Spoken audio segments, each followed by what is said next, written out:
cả mọi người, mình là Hiền My, mình là giáo viên đến từ trung tâm The IELTS Workshop. Và chào mừng tất cả mọi người đã quay trở lại với cả tập 5 trong series Online IELTS Workshop. Ok, và hôm nay thì chúng ta sẽ đến với cả kỹ năng là kỹ năng listening. Và hôm nay thì chủ đề chính của chúng ta sẽ là về multiple choice questions, hay dịch nôm na đấy chính là những cái câu hỏi trắc nghiệm. Và vì thời gian có hạn cho nên là chúng ta sẽ chỉ đi sâu vào hơn section 1 and section 2 thôi. Còn section 3 and 4 thì sẽ có một video khác để livestream với cả mọi người nhé. Với cả các cái dạng bài như là multiple choice questions hay là nôm na là những dạng bài trắc nghiệm thì thường chúng ta sẽ có 3 dạng câu hỏi chính. Thứ nhất là dạng cho 3 đáp án, chọn 1. Thứ hai là cho 5 đáp án và chọn 2. Và thứ ba là cho 7 đáp án và chọn 3 đáp án đúng. Điều cần lưu ý khi làm bài này là các bạn phải đọc kỹ câu hỏi để tránh có thể có bẫy.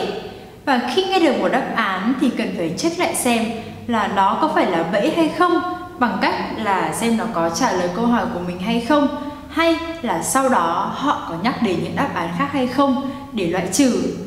Còn một điều nữa, đấy chính là những đáp án sẽ thường được paraphrase nên có thể chúng sẽ khác với cả những từ trong đoạn. Vậy cho nên chúng ta hãy phải để ý kỹ vì những cụm từ paraphrase luôn luôn là những cái bẫy mà các bạn rất dễ gặp phải. Các bạn đã sẵn sàng chưa nhỉ? Nếu mà các bạn sẵn sàng rồi thì bây giờ chúng ta cùng bắt tay vào thực hành luôn nhé!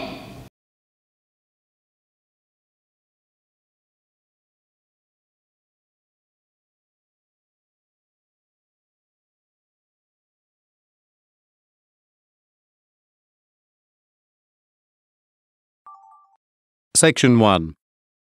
Good afternoon, Brookfield Children's Museum. How may I help you? Oh, hello. Good afternoon. My name's Brent. I checked your website and I found it very interesting, and I do have some questions. No problem, Mrs. Brent. By the way, I'm John. So what do you want to know? Actually, John, my family just moved here 2 weeks ago, so we're still getting to know Brookfield City. Oh, well, in that case, welcome to Brookfield City. Thanks, John. Anyhow, my husband and I plan to take our children to some interesting places when the holidays arrive. We thought it would be good to take the children to a museum. Ah, that's great, Lee. I agree.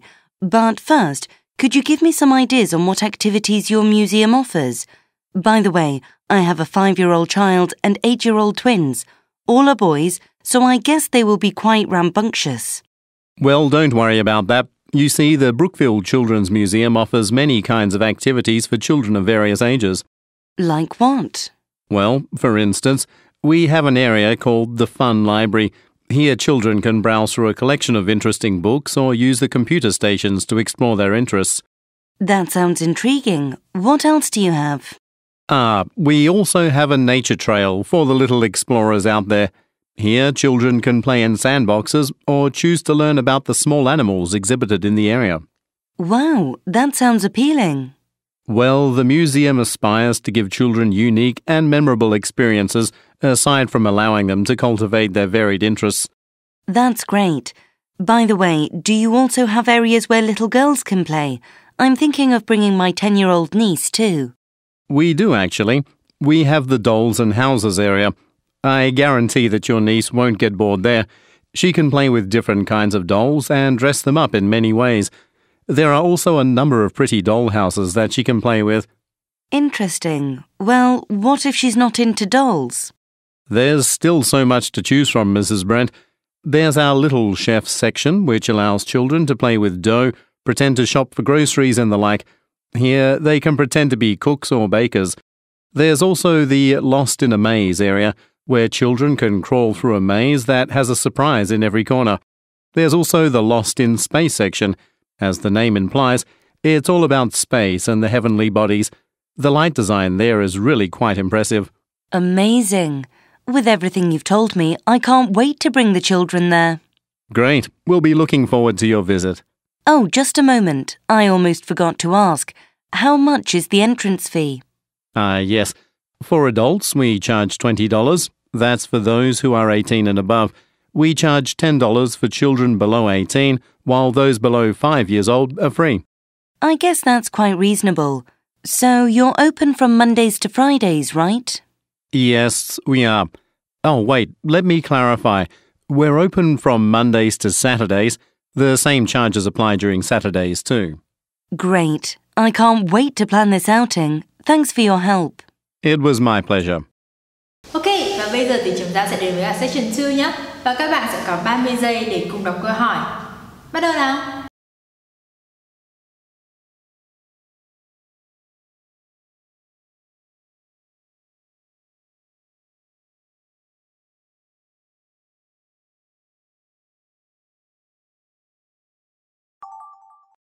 Section 2. Welcome to the LİCH Gallery of Art. I'm Nigel Thomas, one of the docents here. Our gallery features modern art pieces by many local artists. We will look at painting collections whose creations span the 1980s and 1990s. The entire tour will take about half an hour, and you may ask me questions or clarifications regarding the art pieces that we will see. So, are there any questions before we start? None? All right then, let's go. This is the first section which exhibits paintings of the 1980s. These are generally known as the early 80s paintings. We have here a unique portrait called The Undertaker. As you can see, the artist used blacks and greys with bold strokes of red. This is the work of Anton Juno. The painting is said to be influenced by the political unrest during the early 80s. It is an oil painting on an oak panel, believed to be a portrait of Anton Juno and his wife, signed by Juno in 1984. In 1988, Juno collaborated with Mon Ami to create this beautiful painting on your right. This is called The Ascent from Darkness, wherein the artists use oil paints on canvas. Both Juno and Amir donated this painting to the LİCH Gallery of Art in 1995. Some have been interested in buying it, but unfortunately it is not for sale. It is said to be worth around $2.5 million. Anyhow, for those of you who are interested in buying some artwork, we do have some interesting modern art pieces that are for sale. However, the gallery does not normally accept walk-in buyers. We schedule auctions for selling art pieces, so those of you who are interested in the coming auctions can leave their contact information at the reception area. Now, we are entering the area showcasing the 1990 art collection. You are met by this arresting painting dominating the opposite wall. This is The Flight of the Hawks, a painting by Day-Lewis. He was largely influenced by the Baroque styles of Rembrandt and Rubens. As you can see, Lewis gave emphasis on movement and colour, much like Rubens. Conversely, this is also considered a narrative painting, which pays homage to the style made popular by Rembrandt. To the left of the painting is another artwork by Lewis called The Cage.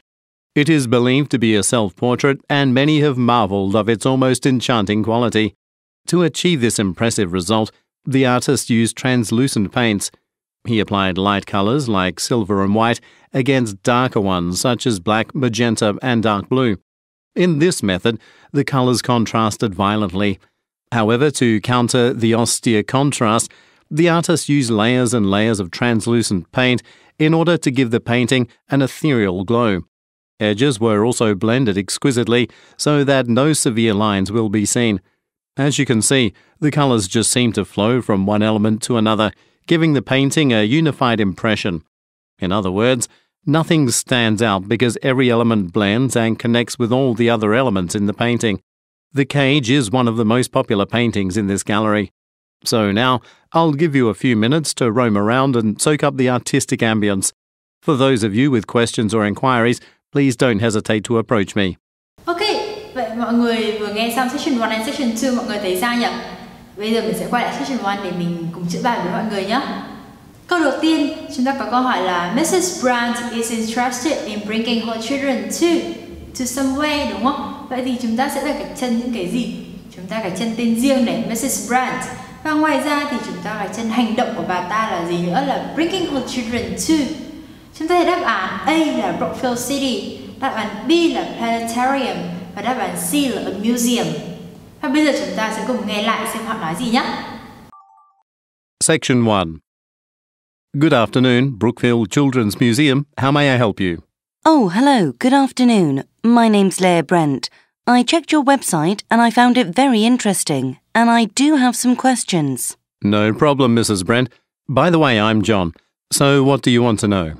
Actually, John, my family just moved here 2 weeks ago, so we're still getting to know Brookfield City. Oh, well, in that case, welcome to Brookfield City. Thanks, John. Anyhow, my husband and I plan to take our children to some interesting places when the holidays arrive. We thought it would be good to take the children to a museum. Ah, that's great, Lee. Mình có nghe thấy là có Brookfield City, nhưng mình lại không hề nghe thấy có planetarium. Nhưng lại có một câu mình nghe được khá rõ, đấy là We thought it would be good to take the children to a museum. Vậy thì đáp án ở đây là gì? Chắc chắn là đáp án C, museum, đúng không? Rồi, bây giờ chúng ta sẽ đến với cả câu hỏi số 2. How many children does Mrs. Brent have? Chúng ta sẽ cần gạch chân gì nhỉ? How many children, đúng không? Gì nữa? Mrs. Brent. Vì chúng ta chưa nghe nên là chúng ta chưa biết là ngoài bà Brent này ra có con bà khác hay không, hay là còn có ai khác hay không, nên tốt nhất là chúng ta cứ nên gạch chân để cho chắc chắn. Và chúng ta cùng nghe lại xem là bài nói gì nhé. I agree. But first, could you give me some ideas on what activities your museum offers? By the way, I have a 5-year-old child and 8-year-old twins. All are boys, so I guess they will be quite rambunctious. Rồi, và bài trong đó có nhắc một câu đó là By the way, I have a 5-year-old child and 8-year-old twins. Vậy các bạn thử đoán xem bà có bao nhiêu người nhỉ? Có một cậu bé 5 tuổi đúng không? Và có một đôi sinh đôi là 8 tuổi. Vậy thì họ có mấy? Họ có 3. Thì chúng ta sẽ có đáp án là B, 3. Rồi, ok, và bây giờ chúng ta sẽ cùng đến với câu số 3 nhé. Là the natural travel section allows children to. Chúng ta sẽ gạch chân cái gì nhỉ? Gạch chân tên riêng, đúng không? Nó sẽ gạch chân là cái the natural travel section. Như thế nào đấy? Chúng ta cùng nghe lại nhé. That sounds intriguing. What else do you have? We also have a nature trail for the little explorers out there. Here, children can play in sandboxes or choose to learn about the small animals exhibited in the area. Wow, that sounds appealing. Rồi, và chúng ta đã cùng được nghe lại câu gì nhỉ? Các bạn còn nhớ câu mà họ nhắc đến ở đây để có đáp án là gì không? Đúng rồi, đó là learn about the small animals exhibited in the area. Vậy đáp án ở đây sẽ là đáp án gì? Đúng rồi, là đáp án C. Nó sẽ là learn about the different types of animals on display. Các bạn có để ý thấy là lần này thì trong đáp án với cả cái script mà các bạn nghe khá là khác nhau đúng không? Bởi vì họ đã paraphrase một từ. Từ gì là từ khi họ đã paraphrase ở đây? Đó chính là từ display và từ exhibited. Cả hai cái đều có nghĩa là họ trưng bày ra để cho mọi người chiêm ngưỡng. Ok, và bây giờ chúng ta sẽ cùng đến với câu số 4 nhé. What is a remarkable feature of the Lost in Space section? Thì chúng ta sẽ cần gạch chân cái gì ở đây nhỉ? Remarkable feature đúng không? Đấy là tình thái từ này. Ngoài ra có tên riêng là gì nữa? Lost in Space, đúng rồi. Và bây giờ chúng ta sẽ cùng nghe lại nhé. Interesting. Well, what if she's not into dolls? There's still so much to choose from, Mrs. Brent. There's our little chef section, which allows children to play with dough, pretend to shop for groceries and the like. Here, they can pretend to be cooks or bakers.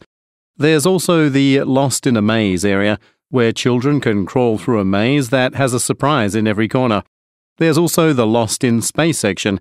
As the name implies, it's all about space and the heavenly bodies. The light design there is really quite impressive. Amazing. With everything you've told me, I can't wait to bring the children there. Các bạn đã vừa được nghe lại thì chúng ta sẽ để ý là có những cụm từ nào chúng ta cần chú ý nhỉ? Chúng ta sẽ nghe được thấy khá nhiều tên riêng đúng không? Ví dụ như là LİCH, Lost in a Maze and Lost in Space. Và chúng ta sẽ nghe thấy được một câu key ở đây cho đáp án, đó chính là the light design there is really quite impressive. Thế đáp án ở đây sẽ là gì? Là B đúng không? Là light effect. Bắt đầu từ đoạn mà Lost in Space là chúng ta bắt đầu không nghe thấy gì đến sandboxes and exciting shells nữa rồi. Và cũng không hề nghe thấy đến space suit nữa rồi.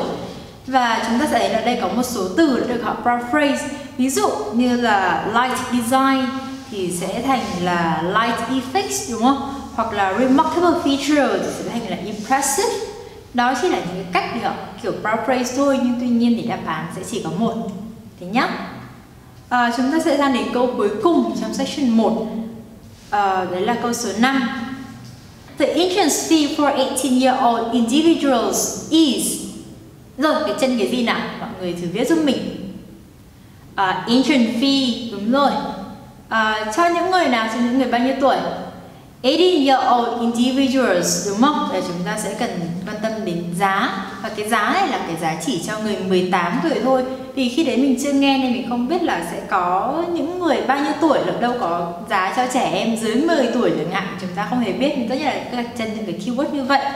Rồi, chúng ta sẽ cùng nghe lại nhé. Oh, just a moment. I almost forgot to ask. How much is the entrance fee? Yes. For adults, we charge $20. That's for those who are 18 and above. We charge $10 for children below 18, while those below 5 years old are free. Vậy thì chúng ta đã cùng vừa nghe lại xong, với các bạn đã nghe thấy được đáp án là gì nhỉ? Chúng ta đã nghe được thấy câu mà có đáp án là gì? Có for others, we charge $20. That's for those who are 18 and above. Đúng không? Vậy thì đáp án này sẽ đáp án gì nhỉ? Đáp án B, đúng rồi. Đấy là $20.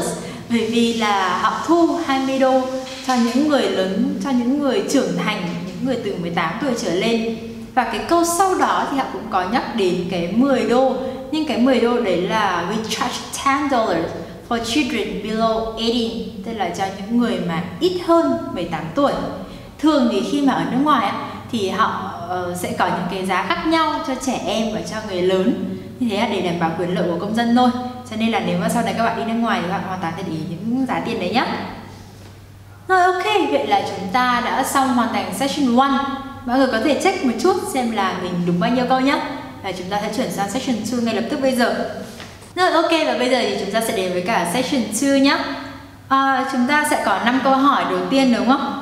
Vậy thì chúng ta hãy cùng nhìn một lượt nhé. Bây giờ mình sẽ không chữa luôn là từng câu nữa, mà mình sẽ nhìn một lượt để cho chúng ta sẽ nhìn thấy được một cái tổng quan khi mà các bạn đọc câu hỏi. Thì các bạn sẽ cần phải gạch chân cái keyword như thế nào. Ok, và bây giờ thì chúng ta sẽ bắt đầu đi từ câu 1 của section 2 nhé. Visitors first looked at paintings from which decade? Thế thì chúng ta sẽ gạch chân những cái gì nhỉ? Chúng ta sẽ gạch chân vào thời gian, đúng không? Và first looked là lần đầu tiên nhìn thấy là vào lúc nào. Thì nhìn thấy cái gì? Nhìn thấy paintings, đúng không? Là những cái tranh. From which decade, tức là trong khoảng thời gian nào. Thì đây là những cái keywords chúng ta cần để gạch chân câu thứ nhất. Qua câu thứ hai này. What factor was said to have influenced Antonio Jr. as he painted the portrait The Undertaker? Chúng ta sẽ gạch chân cái gì nhỉ? Có factor, đúng không? Thì chúng ta sẽ để ý những cái điểm nào, những cái vấn đề gì. Những cái vấn đề này như thế nào? Chúng ta sẽ có động từ là keyword, đúng không? Influenced. Influence là gì nhỉ? Ảnh hưởng đến ai đó, đúng không? Ảnh hưởng đến cái gì? Và như chúng ta biết là khi mà trong tiếng Anh thì sẽ có một số cái mà sẽ không bao giờ có thể paraphrase được. Đấy là gì? Chúng ta có tên riêng, đúng không? Gì nữa? Chúng ta có thời gian và gì nữa? Và những cái gì mà kiểu là những cái từ rất đơn giản, đúng không? Như kiểu là table hay là chair thì thường mọi người sẽ, cái bàn cái ghế thì thường người ta sẽ không paraphrase. Và những cái gì đấy mà nó quá phức tạp như là những cái từ liên quan đến khoa học chẳng hạn thì họ cũng sẽ không paraphrase. Nhưng mà trong bài này thì mình đang nhìn thấy là có tên riêng, có Antonio Juno và chúng ta sẽ có The Undertaker, cả hai đều là tên riêng. Chắc chắn là nó sẽ gạch chân vì đấy chính là cái keyword chính để mà các bạn để ý khi mà chúng ta nghe. Tiếp nhất đến câu số 3 này. How much is the Ascent from Darkness painting if it were to be sold? Chúng ta sẽ gạch chân cái gì? How much, đúng không? Là giá, bao nhiêu tiền thì chúng ta sẽ nghe được con số chẳng hạn như thế. Hoặc chúng ta có một tên riêng khác ở đây, đấy là Ascent from Darkness. Khi nào mà chúng ta nghe đến cái cụm từ này, chúng ta có thể thấy được là ok, maybe this is a keyword for us to listen. Tiếp nhất, câu số 4 này. What art style influenced LİCH's work? Chúng ta sẽ biết được cái chân là gì? Có tên riêng, đúng không? Of course là LİCH. Và còn cái gì ấy nhỉ? Danh từ chính ở đây có gì? Art style và influence là động từ chính, đúng không? Ok, và bây giờ chúng ta sẽ đến với câu số 5 nhé. To achieve an ethereal effect on the painting, the artist of the cage, bla bla làm sao đấy, đúng không? Thì chúng ta đã chân cái gì? Có tên riêng, the cage, đúng không? Và ngoài ra thì có một danh từ chính nữa là gì? Ethereal effect. Rồi, cái này thì mình sẽ nói thêm một chút cho bạn nào mà chưa biết từ này. Ethereal effect, nếu mà dịch nôm na của tiếng Anh của nó sẽ là kiểu something's not real. Nhưng mà nếu mà dịch sang tiếng Việt thì để tìm một từ mà cực kỳ sát nghĩa thì hơi khó, nhưng mà mình có thể dịch như kiểu là cái gì rất là lung linh, rất là mờ ảo, cái hiệu ứng lung linh mờ ảo trong một cái bức tranh gì đó. Rồi, vậy là chúng ta đã có keyword của toàn bộ 5 câu đúng không? Vậy thì bây giờ chúng ta sẽ quay lại để nghe lại từng câu và chữa đáp án nhé. Rồi, quay trở lại với câu thứ nhất. Chúng ta cùng nghe lại đoạn này nhé. So, are there any questions before we start? None? All right then, let's go. This is the first section which exhibits paintings of the 1980s. These are generally known as the early 80s paintings. Các bạn đã vừa nghe thấy gì nhỉ? Chúng ta đã từng gạch chân cái từ first looked rồi đúng không? Và which decades? Vậy chúng ta sẽ nghe được cái gì? Chúng ta sẽ nghe được đoạn là the first section which exhibits paintings of the 1980s. Thì đáp án ở đây là gì? Of course là đáp án B đúng không? Vì nó nói rất là rõ và từ những năm 1980. Ok, và bây giờ chúng ta sẽ sang đến câu số 2. Câu số 2 chúng ta đã gạch chân tên riêng, gạch chân động từ và danh từ rồi. Chúng ta cùng nghe lại nhé. We have here a unique portrait called The Undertaker. As you can see, the artist used blacks and greys with bold strokes of red. This is the work of Anton Juno. The painting is said to be influenced by the political unrest during the early 80s. Rồi, ok, vậy chúng ta sẽ cũng vừa được nghe lại một đoạn rồi. Vậy thì từ khi mà các bạn bắt đầu nghe thấy đoạn là Anton Juno thì câu ngay sau đấy chúng ta sẽ nghe thấy là có đáp án của phần này đúng không? Chúng ta sẽ nghe thấy gì nhỉ? The painting is said to be influenced by the political unrest during the early 80s. Chúng ta sẽ thấy ở đây có một đáp án đấy là the political instability during the 80s.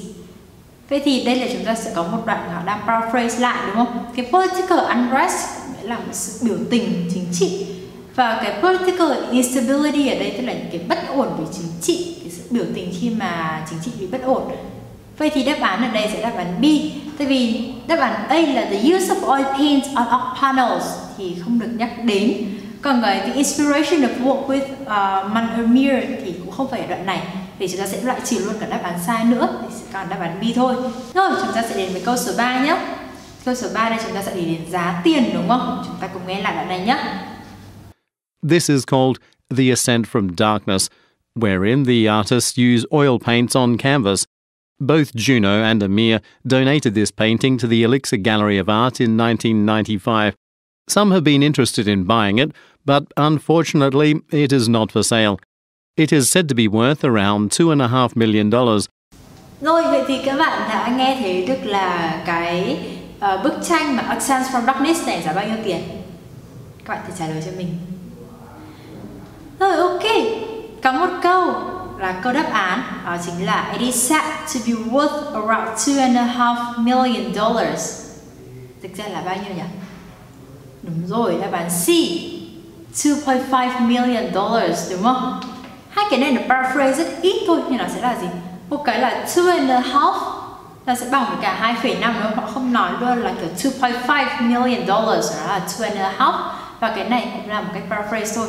Giống như là sau này để các bạn nghe rời chẳng hạn, hoặc là 7:30 chẳng hạn, hoặc là họ ghi ở trong đáp án là 7:30 thì nó cũng là một mà thôi.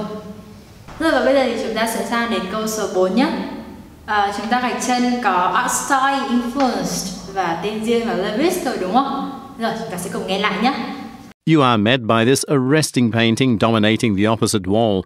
This is The Flight of the Hawks, a painting by Day-Lewis. He was largely influenced by the baroque styles of Rembrandt and Rubens. Rồi sau khi nghe lại thì các bạn đã có được đáp án chính xác hơn cho mình chưa nhỉ?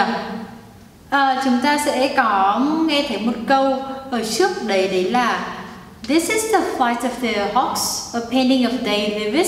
tức là đây là một cái bức tranh tên gì đấy của ông LİCH này đúng không? Và không cần quan tâm đến cái tên bức tranh là gì, nhưng mà ok, catch được từ LİCH. Và sau đấy thì có một câu khá là quan trọng, đó chính là câu trả lời để cho các bạn có thể chọn được đáp án. Đó chính là he was largely influenced by the baroque styles of Rembrandt and Rubens. Rồi, vậy thì đáp án ở đây sẽ là gì? Đúng rồi, sẽ phải là đáp án A đúng không? Sẽ là có baroque style, đây là một trường phái cổ điển thôi. Chúng ta sẽ không nghe thấy abstract và cũng hầu hết là không nghe thấy modern ở đâu cả, vì nó chỉ có một đáp án này thôi. Ok, đến câu số 5, câu cuối cùng của section 2. Chúng ta đã có trên 2 từ rồi đúng không? Ethereal effect và the cage. Chúng ta cùng nghe lại nhé. In this method, the colours contrasted violently. However, to counter the austere contrast, the artist used layers and layers of translucent paint in order to give the painting an ethereal glow. Rồi, ok, vậy thì các bạn đã nghe thấy câu gì nhỉ? Chúng ta sẽ có một câu bắt đầu từ however đúng không? Thường thì khi về những bài listening và nhất là multiple choice thì sẽ có rất nhiều lúc các bạn sẽ nghe thấy có thể là đáp án A trước hoặc đáp án B trước hoặc đáp án C trước. Nhưng mà sau đấy thì thường sẽ có những từ như là however hay là but để mà họ nói đáp án chính xác nhất của nó sẽ là gì. Và trong bài này chúng ta sẽ vừa nghe thấy một câu là gì? However đúng không? The color of the austere contrast, the artist used layers of translucent paint in order to give the painting an ethereal glow. Rồi, chúng ta đã bắt được cái từ là ethereal glow rồi đúng không? Và từ gì nữa? Có từ là translucent đúng không? Thì đáp án đây sẽ là gì? C, đúng rồi. Carefully layered translucent colors. Translucent là gì nhỉ? Ta trong tiếng Anh khi mà để giải thích từ này nó sẽ giống như kiểu là semi-transparent, tức là nó không phải là trong suốt hoàn toàn mà nó như kiểu là hơi mờ mờ một chút để bạn có thể nhìn được qua đó. Nhưng tuy nhiên thì với cả khi mà chúng ta nhìn lại đáp án A với B chẳng hạn, chúng ta hoàn toàn có thể là phương án loại trừ. Đấy là nó sẽ khác hoàn toàn với cả là light and dark paint alternately, hoặc là laser and layers of dark colors over light ones đúng không? Không nhắc đến cái này thì sẽ có cái đáp án C là đáp án mà chính xác nhất khi mà chúng ta nghe được với cả bài. Các bạn thấy sao nhỉ? Vậy là chúng ta đã vừa hoàn thành xong section 1 và section 2 trong dạng multiple choice questions trong kỹ năng listening rồi. Mọi người thử đếm lại một chút đi xem là mình đúng bao nhiêu câu. Mình hy vọng là mọi người sẽ đúng được khá để mà sau này với những cái tập tiếp theo trong series Online IELTS Workshop thì mọi người sẽ nghe được nhiều hơn và mọi người sẽ có nhiều đáp án đúng hơn nhé. Và xin chào tất cả mọi người, mình là Hiền My và mình là giáo viên đến từ trung tâm IELTS Workshop. Và mọi người hãy cùng đón chờ những tập tiếp theo trong series Online IELTS Workshop của chúng mình nhé. Bye bye!